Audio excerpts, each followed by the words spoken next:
일교차가 크고 미세먼지로 공기질도 좋지 않은 날엔 목이 따갑거나 입안이 텁텁할 때가 많으시죠?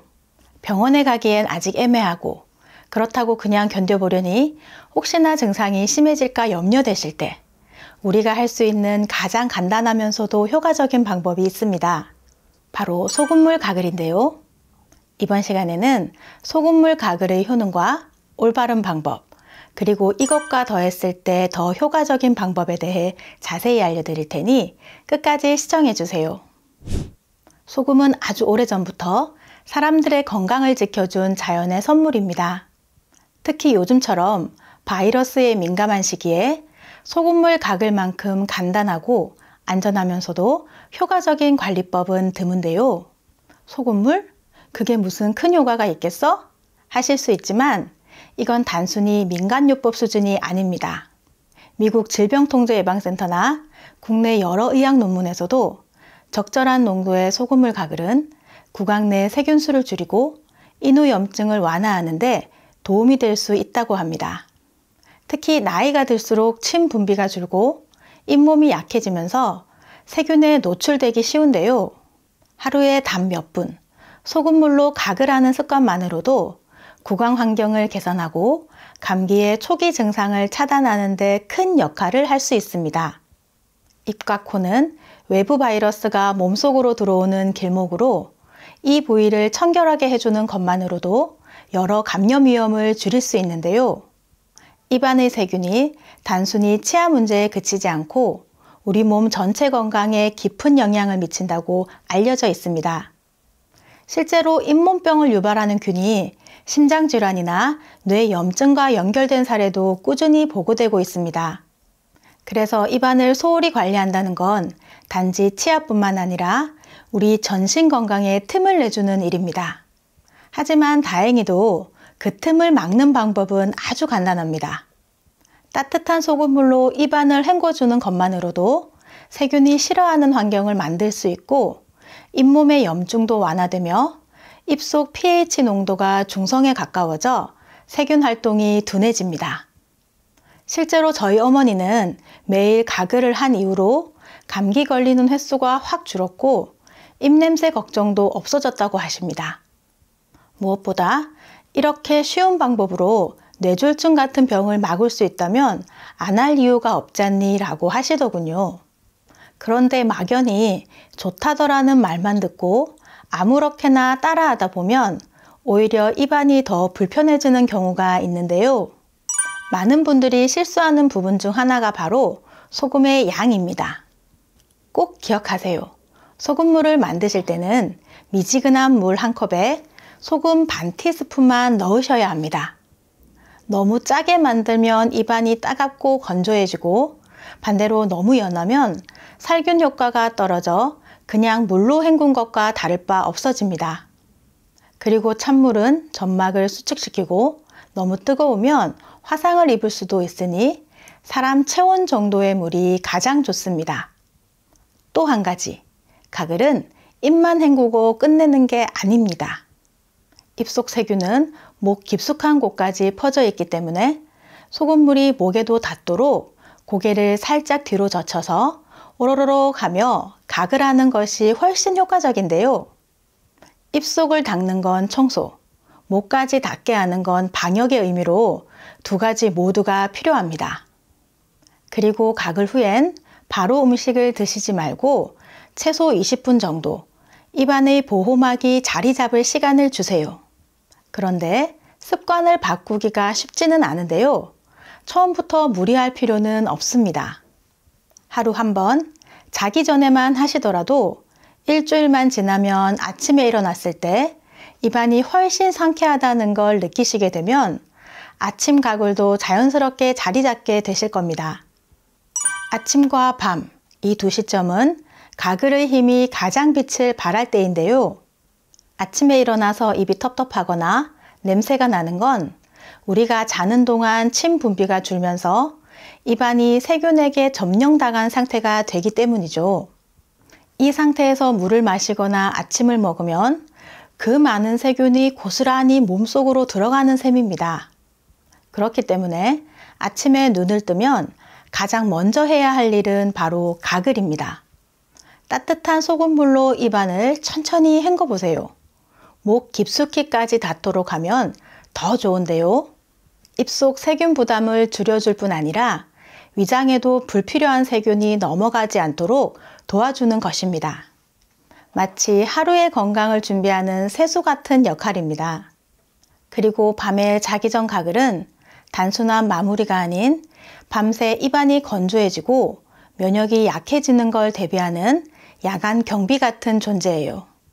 특히 우리 부모님들은 점막이 얇고 침 분비량이 적기 때문에 잠자기 전 가글 한 번이 아침의 컨디션을 좌우할 수 있습니다. 단 양치질을 먼저 하고 가글은 그 다음에 하는 것이 중요한데요. 가글만 하고 잠드는 건 먼지를 털지 않고 청소기로 바닥만 민 것과 같거든요. 그리고 또 필요한 시기가 외출 후입니다. 특히 여러 사람이 함께 있는 공간에 다녀왔다면 손 씻기만큼이나 입안 관리도 중요한데요. 결국 가글은 언제, 어떤 상태에서 하느냐에 따라 면역력을 높이는 데 큰 차이를 만듭니다. 하루 2분에서 3분 투자하는 이 작은 습관이 입안부터 위, 장까지 건강의 흐름을 바꿔줄 수 있다는 것. 이 얼마나 쉬우면서도 강력한 건강관리법인가요? 이어서 효과를 올리는 가글법에 대해 알려드릴 텐데요. 아직 구독하지 않은 분들이 계신다면 구독과 좋아요 꼭 눌러주세요. 매주 알찬 건강 정보로 찾아뵙겠습니다. 그런데 어떤 분들은 왜 나는 별다른 변화가 없을까? 하고 의문을 갖기도 하세요. 이럴 때는 내 몸 상태에 맞춰 가글을 조금만 변형해 보세요. 마치 음식에 양념을 살짝 더하듯이요. 먼저 목이 칼칼하고 따끔거린다면 생강즙을 넣어 보세요. 생강은 예로부터 몸을 따뜻하게 해주고 기침이나 인후통에 좋은 식재료로 잘 알려져 있습니다. 실제로 생강에 들어있는 진저롤 성분은 항염작용이 뛰어나 목의 붓기와 통증을 가라앉히는 데 도움을 줍니다. 소금물에 생강즙을 아주 소량, 딱 한두 방울만 섞어 가글해 보세요. 환절기나 건조한 겨울에 도움이 되실 겁니다. 다음은 단 음식을 즐기시거나 커피를 자주 드시는 분들에게 유용한 팁인데요. 입안이 산성으로 기울면 충치균이 활동하기 좋은 환경이 되는데 이럴 땐 소금물에 식용 베이킹소다를 아주 조금만 섞어 가글해 보세요. 베이킹소다는 약알칼리성이라 입안의 산도를 중화시켜 훨씬 개운하고 끈적임이 줄어들 것입니다. 그리고 감기 기운이 자주 느껴지거나 면역력이 약하다고 생각되실 땐 소금물에 프로폴리스를 한 방울 더해보는 것도 추천드립니다.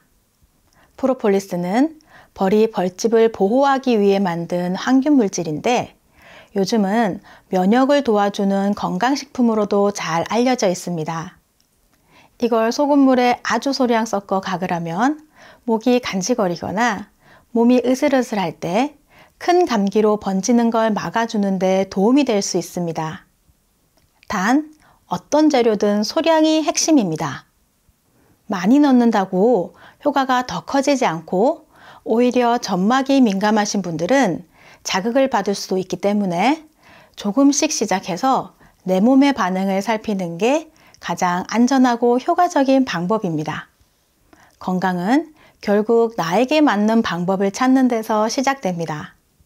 매일 똑같은 소금물도 그날의 몸 상태에 따라 추가적인 재료를 한 방울 더하는 것만으로도 훨씬 맞춤형 관리가 될 수 있습니다. 그런데 매번 물 데우고 소금 농도 맞추고 그게 생각보다 번거롭다고 느끼시는 분들 많으세요. 그래서 좀 더 간편한 방법 없을까 하시는 분들께 제가 추천드리는 게 바로 생리식염수 가글입니다. 생리식염수는 우리 몸의 체액과 비슷한 염도를 가지고 있어서 입안 점막에 자극을 주지 않으면서도 세균을 씻어내는 데 효과적입니다. 그런데 여기서 중요한 포인트 하나가 있는데요. 생리식염수라도 다 같은 생리식염수가 아니라는 사실입니다. 마트나 온라인에서 구입할 수 있는 제품 중 상당수는 의약 외품으로 이 제품들엔 보존제가 들어있는 경우가 많아서 눈이나 코, 입처럼 점막이 예민한 부위에는 직접 사용하기에는 적합하지 않고 오히려 각을 했을 때 따갑거나 자극이 될 수 있습니다. 실제로 피부과나 이비인후과에서도 이런 제품은 간접적인 용도로만 사용을 권합니다. 반면 약국에서 판매하는 생리식염수는 제품 겉면에 의약품이라는 표시가 있고 보존제가 들어있지 않으며 멸균 처리까지 되어 있어 입이나 코, 눈에 직접 사용해도 안전한 제품으로 이건 병원에서도 사용하는 식염수와 같은 종류입니다. 그런데 이 의약품 생리식염수는 보존제가 없기 때문에 개봉 후 오래 두면 안 되고 뚜껑을 열고 이틀 이상 지나면 세균 오염 위험이 생겨서 되도록 작은 소포장 제품을 사용하는 걸 추천드립니다. 입안을 가꾸는 이 작은 습관 하나가 목소리를 되찾아주고 감기를 멈춰주고 충치를 막아줄 수도 있습니다. 오늘부터 한 컵의 소금물로 내 몸을 위한 시간을 투자해보세요. 생각보다 큰 변화가 기다리고 있을지도 모릅니다. 지금부터는 뇌가 살아나는 손 운동 하실 시간입니다. 손을 많이 움직이면 뇌가 활성화되어 치매 예방에 도움이 되니까 틈나실 때, TV 보실 때 자주자주 해주시면 좋습니다. 우선 준비 운동부터 해볼까요? 박수치기부터 시작하겠습니다. 살살 하시는 것보다 조금 힘주어 쳐주시는 게 좋습니다.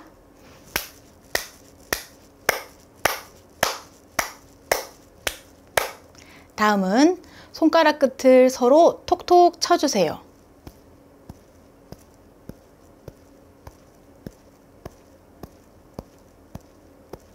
이번에는 손등을 툭툭 쳐주세요.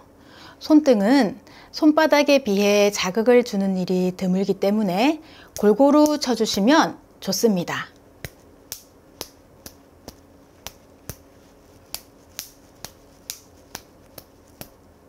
그리고 손가락 사이사이를 쳐주세요.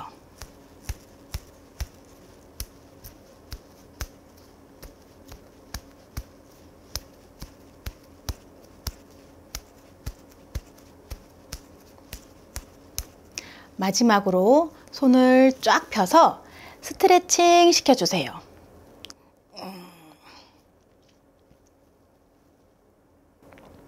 이 준비 운동도 뇌에 자극을 주는 동작들이니 빼먹지 말고 꼭 해주세요.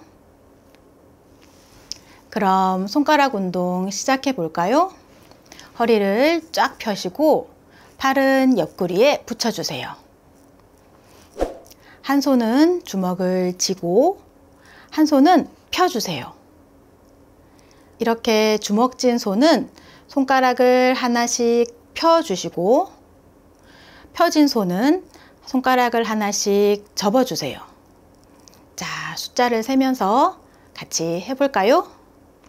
하나, 둘, 셋, 넷, 다섯, 여섯, 일곱, 여덟, 아홉, 열. 두 번 더 해보겠습니다. 하나, 둘, 셋, 넷, 다섯, 여섯, 일곱, 여덟, 아홉, 열. 한 번 더.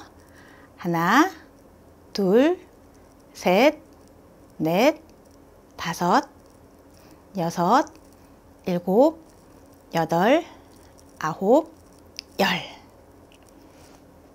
다음은 손가락 끝에 자극을 주는 운동입니다. 양손을 쫙 펴주세요. 엄지손가락에 다른 손가락들을 차례로 부딪혀 주는 겁니다. 하나, 둘, 셋, 넷, 다섯, 여섯, 일곱, 여덟. 천천히 해볼까요? 하나, 둘, 셋, 넷, 다섯, 여섯, 일곱, 8. 마지막 하나, 둘, 셋, 넷, 다섯, 여섯, 일곱, 여덟. 집에서 쉽게 할 수 있는 셀프 발 마사지법 알려드리겠습니다.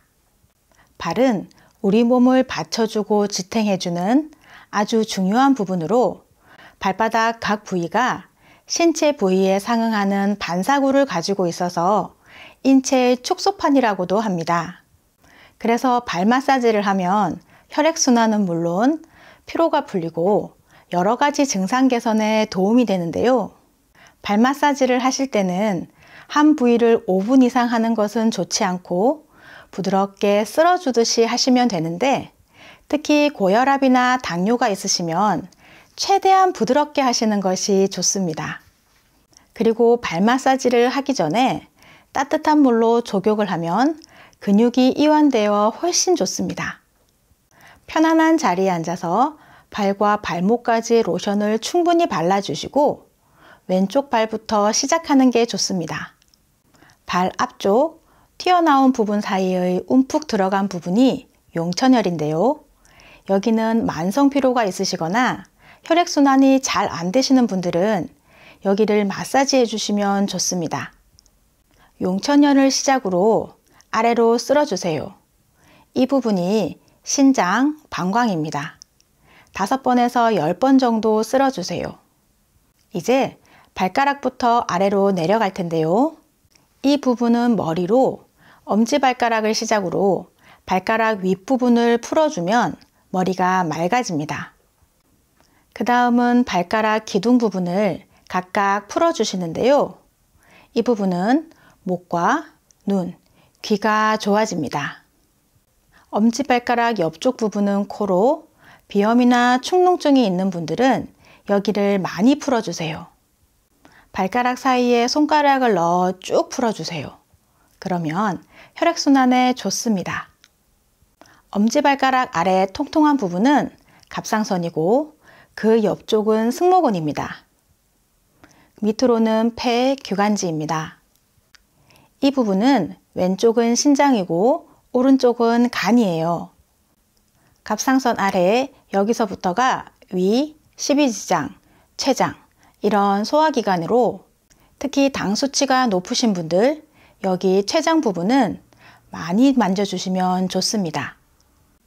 그리고 발바닥 중안에 푹 들어간 이 부분은 장이라고 보시고 넓게 쓸어주시면 좋습니다. 발 뒤꿈치 부분은 생식선으로 피부가 두꺼우니 가볍게 주먹을 쥐어서 통통 쳐주시면 됩니다. 발바닥은 이렇게 끝났고요. 발등에 발가락 사이사이도 풀어주시고 복숭아뼈 주변과 아킬레스건 주변도 쓸어주세요.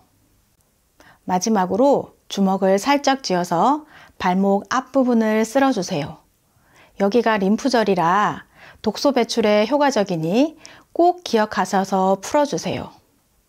매일 꾸준히 하시면 발이 가벼워지고 몸 전체가 활력을 찾으실 겁니다.